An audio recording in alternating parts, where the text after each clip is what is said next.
Healing Scriptures 1. God is our healer.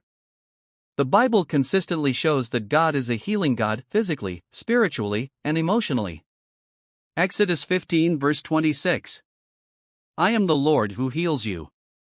God first revealed himself as Jehovah Rapha, the Lord who heals. Psalm 103 verses 2 to 3. Praise the Lord, who forgives all your sins and heals all your diseases. Healing is part of God's covenant benefits. 2. Healing through Jesus.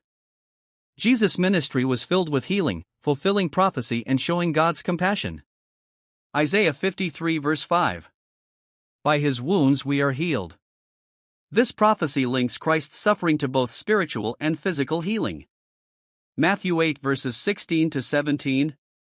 He healed all the sick. This was to fulfill. He took up our infirmities and bore our diseases. Jesus fulfilled Isaiah's words, healing the sick to show God's heart for restoration. 1 Peter 2 verse 24.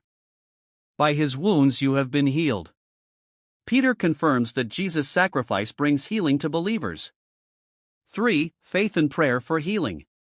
The Bible teaches that faith and prayer are essential to receive healing. James 5 verses 14 to 15. Is anyone among you sick? Let them call the elders, and pray over them, and the prayer offered in faith will make the sick person well. Healing is part of the church's ministry. Mark 5 verse 34. Jesus said, your faith has made you well. Faith often played a role in those healed by Jesus. Mark 11 verse 24. Whatever you ask for in prayer, believe that you have received it, and it will be yours. 4. Healing of the heart and soul. God also heals emotional wounds, grief, and inner brokenness. Psalm 147 verse 3. He heals the brokenhearted and binds up their wounds. Proverbs 4 verses 20 to 22.